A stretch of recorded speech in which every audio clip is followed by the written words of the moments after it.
Os ciclos se repetem. Estado versus mercado. O agora estão e o ancapistão sempre aparecem por aí. Este é o Visão Libertária, sua fonte de informações descentralizadas e distribuídas.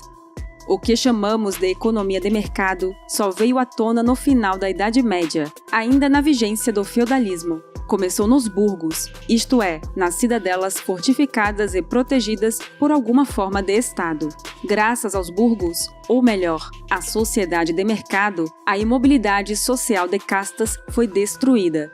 Até então, a aristocracia dos senhores de terra, com seus servos agrícolas, mantinham um sistema milenar de exploração de um plebeu.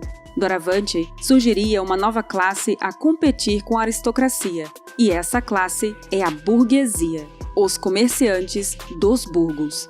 Os burgueses criaram sistemas financeiros mais eficientes usando a moeda fiduciária do Estado. Aos poucos, acumularam riquezas sem depender diretamente de terras e escravos. Grandes invenções surgiram nessa época, a que se chamou de Renascença. Para surpresa de ninguém, os burgueses atraíram aquele mesmo velho sentimento humano, a inveja. A sociedade de mercado dava prejuízo aos aristocráticos senhores feudais, que viam sua mão de obra servil fugir do campo para tentar a vida nos burgos. E assim, não tardaria a haver conflitos entre nobres e burgueses. Até hoje, esse conflito existe, mas na forma ideológica. São os estatistas versus os liberais clássicos e os libertários. A aristocracia dos nobres senhores de terras e títulos, bem como os vassalos, se filiaram ao que seria o Estado. Os burgueses se ancoraram ao que seria o mundo empresarial. Hoje, apesar de cinzenta, essa divisão ainda se manifesta, pois uma nova forma de aristocracia também é constituída por empresários mancomunados com políticos e que usam o governo para se beneficiarem. Na verdade, essa nova aristocracia empresarial corporativista é a plutocracia moderna, que exerce poder político por meio do poder econômico. No final das contas, o plutocrata é um tipo de estatista, um senhor feudal. Vassalos são agora representados por servidores públicos de baixo escalão, mas alguns podem exercer o comércio e fazerem parte da classe média, a qual é chamada de burguesia pela elite socialista. E claro, essa mesma elite socialista, composta por intelectuais, políticos, artistas e funcionários de alto escalão, representa exatamente a aristocracia moderna. Embora seja complicado classificá-los, a questão é que a aristocracia versus burguesia permanece repaginada na atualidade. E assim, podem ser comparados. 1. Reis e senhores feudais são os políticos. 2. Nobres aristocratas são a oligarquia dos servidores públicos de alto escalão, composta basicamente pela cúpula das Forças Armadas, juízes, promotores, consultores legislativos, procuradores federais, auditores tributários, presidentes de estatais, diretores, gestores públicos, controladores de finanças e bancos centrais.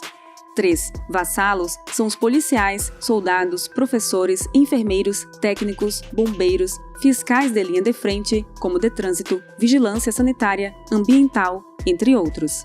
4. Burguesia, no sentido purista, são os empreendedores, autônomos, empresários, rentistas, comerciantes. 5. Servos são o povo que depende das migalhas do Estado com seus programas sociais, mas trabalham num regime de semi-escravidão, entregando de 40% a 70% de suas rendas ao Estado. O Estado Nacional é um gigantesco aglomerado de oligarquias feudais. O mercado são os burgos tentando contornar a servidão feudal e gerar valor na sociedade. Os estatistas continuam culpando a burguesia pela desigualdade, mas não deixam que sejam revelados os desastres que o Estado faz quando distorce o mercado. O Estado é o maior responsável pela concentração imerecida de renda nas mãos de burocratas que nada produzem. O capitalismo tanto diminuiu a pobreza geral da humanidade nos últimos anos que hoje a classe média mundial é cada vez maior. Não sendo mais pobres, embora não sendo ricos, só resta à esquerda globalista chamar a classe média de burguesia. E, de fato, essa burguesia é um entrave aos planos oligárquicos da esquerda. Primeiro, porque a esquerda precisa do binômio rico-pobre para poder enfatizar seu discurso de inveja e estar no poder. Segundo, porque pessoas saindo da pobreza, mesmo diante da desigualdade de rendas, podem não ficar inconformadas igual eram quando estavam pobres. Terceiro, a classe média tem a chance de experimentar a mobilidade social e de ficarem ricos, ou pobres falidos, o que fortalece a percepção da liberdade e da maior independência ao Estado. O Estado moderno surgiu como reação da aristocracia ao mercado. Porém, a humanidade hoje evolui apesar do Estado e não por causa deste. Não evoluiu, nem continuará evoluindo sem o mercado. O Estado moderno de hoje caminha para o estágio final dos ciclos de governos apontados pelos filósofos gregos Platão e Aristóteles. Para Aristóteles, existem apenas 3 formas puras de organização política. 1. A monarquia, governo de um só. 2. A aristocracia, governo dos melhores. E 3. A politeia, governo de muitos, também chamada de democracia. Por causa da maldade humana, esses regimes puros se desvirtuam ao longo do tempo e se transformam, respectivamente, em tirania, a oligarquia e a democracia. Muitas interpretações podem ser dadas aos vários kyklos, ou ciclos em grego. Para Luís Felipe de Orleans e Bragança, da anarquia inicial emerge um líder que se torna um monarca. Porém, os descendentes daquele rei se desvirtuam e o reinado fica despótico. Isso faz com que os cidadãos mais proeminentes se unam, dando início a uma aristocracia, ou governo dos melhores. Com o passar do tempo, os aristocratas e seus descendentes se corrompem, formando oligarquias, ou governo de poucos privilegiados. Então, o povo se une contra a oligarquia e estabelece uma democracia. Pouco a pouco, um governo de maiorias no comando leva ao descontrole. Antes de se esfacelar, a democracia elege um tirano. Esse tirano não consegue centralizar o poder por muito tempo. Por fim, o governo se desintegra, dando origem a uma nova anarquia. E o ciclo recomeça com a rejeição de todo tipo de autoridade. Adotando-se uma interpretação mais libertária, esses ciclos ocorrem em vários níveis, desde pequenas comunidades até nações inteiras. Ocorre dentro de países e no âmbito global. Assim, os Estados-nações modernos de hoje são modelos democráticos caminhando para o final desse ciclo. O globalismo será a próxima tirania, desta vez em escala global. Passada a fase da tirania tecnocrata global, o regime entrará em colapso. Diversas pequenas partes do mundo se seccionarão. A anarquia global virá igualmente na forma tecnológica, mas desta vez pela internet cifrada e por soluções descentralizadas.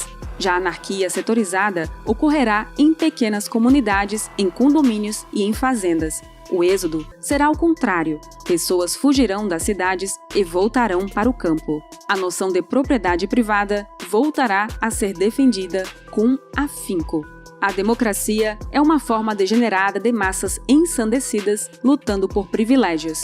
Os maiores déspotas do século XX despontaram com apelo populista e com base em alguma histeria coletiva, no medo, na promessa de um mundo melhor e de combate a um grande inimigo, muitas vezes imaginário. A tirania também costuma coincidir com a decadência moral e o esfacelamento da moeda. Foi assim durante a queda do Império Babilônico, Romano, Chinês, Mongol e muitos outros. Foi assim no regime nacional socialista alemão também. Depois de um cenário hiperinflacionário, a sociedade se reconstrói com base em leis de propriedade e com o mercado. Este é o cenário anárquico, que faz gerar então grandes pensadores e líderes, e então se reinicia o ciclo estatal. Para um aprofundamento maior sobre anarquia e hierarquia sob um viés libertário, assista ao vídeo do canal L de Liberdade. O link estará na descrição deste vídeo. E se isso parece algo distante, no Brasil já existem vários locais anárquicos vivendo em agorismo puro e sem se declararem assim. As eleições de 2018 demonstraram o quanto vários brasileiros já estavam vivendo o ciclo anárquico após a queda do longo regime socialista do PT. O segundo turno na eleição presidencial teve o maior número de votos em brancos e nulos desde a redemocratização em 1985. Se somarem as abstenções às urnas, o número de brasileiros que não optaram nem pelo candidato da direita, nem pelo da esquerda, aproximou-se de 30%. Cerca de 40 milhões de brasileiros simplesmente não votaram ou anularam o voto ou deixaram-no em branco. Essas são as pessoas que provavelmente vivem no agorismo e/ou anarcocapitalismo, sem nem sequer saber disso. Agorismo vem do termo ágora, que eram zonas neutras dentro das cidades-estados na Grécia Antiga. As ágoras tinham uma economia peculiar a elas, isenta de tributos e de coerção. Eram praças de intercâmbio de ideias, debates filosóficos entre cidadãos de várias cidades, locais de escambo e uso de moedas de livre escolha. Eram também espaços de apresentação de peças teatrais e de invenções. O agorismo defende, portanto, uma sociedade aberta, onde as relações entre as pessoas sejam de trocas voluntárias. O agorista é aquele que boicota a economia corporativista e tudo mais ligado ao Estado. Pelo menos 30 milhões de brasileiros são profundamente agoristas. Eles vivem do mercado informal, que não poucas vezes é considerado clandestino. Eles não votam, fogem das leis trabalhistas, fazem escambo de favores, permutando bens por serviços, sonegam impostos ou sequer declaram, valorizam os pequenos comércios locais, aprendem várias profissões ao longo da vida e não dão a mínima para a política. São inúmeros vendedores de água de coco, mecânicos, marceneiros, costureiras, donas de mercearias, cuidadoras de idosos, creches informais para tomar conta de crianças, barbeiros, microempresários, vendedores de veículos, pescadores, entre outros. Enfim, incontáveis profissões. Embora o Estado classifique que tais pessoas vivem com menos de um salário mínimo por mês, ocorre que, na verdade, o povo prospera com muito mais do que o salário mínimo. Se não fosse o Estado tomando de 40% a 70% do dinheiro deles na forma de imposto sobre a circulação de mercadorias e serviços, os indivíduos estariam muito melhor. Esses brasileiros vivem numa anarquia de mercado sem nem se darem conta disso. Muitos invadem uma área pública e constroem suas casas. Vivem em locais onde o Estado apenas chega para cobrar impostos e pedir votos.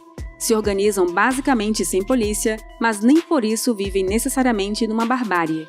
Comunidades ribeirinhas e zonas rurais são bons exemplos. Rancheiros comercializando seus excedentes possuem armas para se defender e defender sua família e fazem o possível para não serem roubados via impostos. Criam seus condomínios fechados. Vemos exemplos de ancapistões e agoristões em toda parte e ao longo da história, como as já mencionadas ágoras, a Rota da Seda na China Imperial, os mosteiros taoístas, as comunidades de piratas nas Ilhas Caribenhas no tempo das grandes navegações, a Irlanda antes de ser dominada pela Inglaterra, a República de Cospaia, a Ilha das Flores no alto mar próximo à Itália, os navios pesqueiros em águas internacionais, vários moradores do Alasca, só para citar alguns. Existem milhares de pessoas hoje que conseguem fazer sua secessão sem revelar suas intenções ao papai Estado. Empreendem como podem. São a classe média compondo os burgos e se tornando os verdadeiros burgueses modernos. E estão sendo explorados pela elite socialista, a aristocracia oligárquica degenerada moderna, a qual precisa da existência do pobre para continuar com seus feudos estatistas. Obrigada por sua audiência. Este artigo foi sugerido e escrito por Rods, revisado por Donda, narrado por Baby Yoda e produzido por Quintessência. Se você quiser contribuir para a causa da liberdade, clique no like e compartilhe o vídeo em sua rede social. Considere também se inscrever no Visão Libertária e no L de Liberdade e clicar no ícone de campainha. Até a próxima!